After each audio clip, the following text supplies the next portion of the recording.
It's the Gymnastics Challenge 2000, the world's first international competition to combine both men's and women's scores for a team result.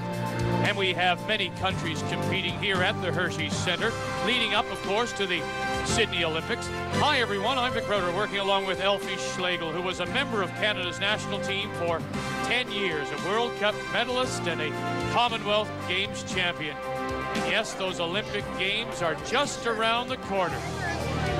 Oh, is it? Vic, the importance of this competition is that it's taking place in an Olympic year. Many of the athletes that you'll be seeing in this event are actually going to be competing in Sydney. It gives them another opportunity to perform the routines in front of the judges under a little bit of pressure to see where they're at this point in time, with just a little over 2 months before the start of the Games. Elfie, thank you very much. Let's get right to the competition. Lots to cover. 10 teams from 8 countries, and here's China's Aowei. Vic, it was a real surprise to see the roster that China sent to this competition. Typically, they don't allow their very best to leave the country, but for this event, being in an Olympic year, they have sent some of their Olympians that we'll be seeing in Sydney. This young man, for instance, won the bronze medal at last year's World Championships on this exercise. Aowei is 18 years old. And he is the current national champion in China.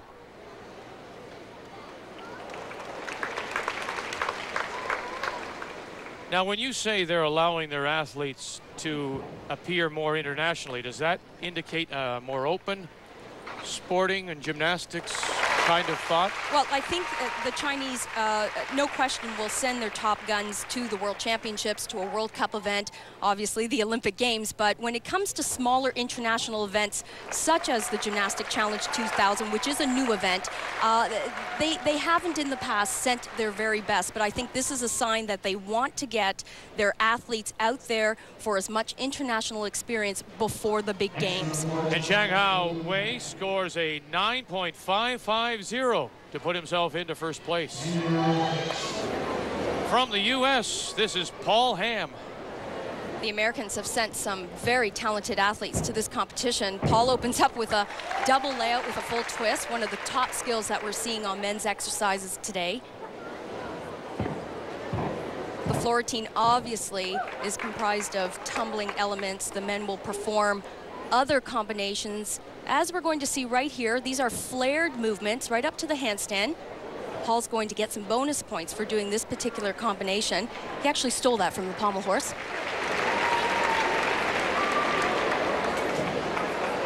Do many of the movements go easily from routine, from apparatus to apparatus? Yeah, actually they've discovered that you can take quite a few elements and introduce them. There's a 1/10 out of bounds. You saw him step out over that white line. That's a 1/10 deduction. They've been taking movements that they do on other apparatus and performing them on non-traditional events like the parallel bars and the high bar, but the women actually have stolen many of the men's movements and have applied them to the uneven bars that we'll be seeing a little later on. Excellent exercise, by the way. Little sigh of relief from 19-year-old Hamm of the U.S. as he scores a 9.2, and that leaves him in second place behind Aowei of China. As we move now to women's competition, and on the uneven bars, this is Pavlova of Russia. And one of the youngest competitors in this competition. She's just 12 years old, obviously not old enough to make the team for Russia at the upcoming Olympic Games. The women have to be 16 years of age. She has most recently won the European Championships on this event. And we should explain that, because that's a change in Olympic eligibility, that you have to be 16. In 1996, the age limit was 15. She's doing just a fantastic job, Vic. She's worked so beautifully. Top-notch skills in this apparatus. Beautiful dismount. That looked very easy for her. 9.7 for Pavlova. 12-year-old Pavlova. A name for everyone to remember in 4 years' time. Definitely one of the bright stars for this team. From Ukraine, this is Irina Yarotska. And again, not eligible for the Olympics because of age. One of the newcomers to this team. She's just 14 years old. Recently placed 4th at the Junior European Championships. The interesting thing with the Ukrainian team, they have produced the last 2 Olympic champions.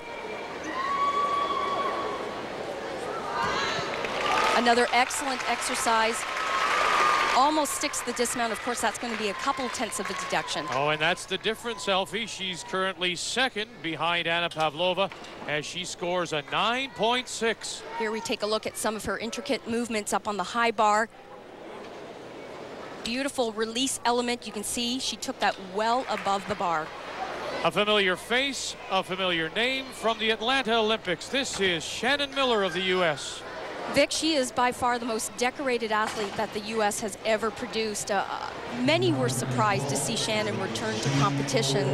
They figured that she accomplished all that one could accomplish in a gymnastic career. But last year at the World Championships, Shannon watched her team. Big mistake for her right there. That's an automatic 0.5 deduction, 0.5 of a point. Shannon was in China last year and watched the U.S. fall to 6th place in the world, and she said to me at a press conference, you know, I think they could use some help. And as of January this year, she decided to make the comeback.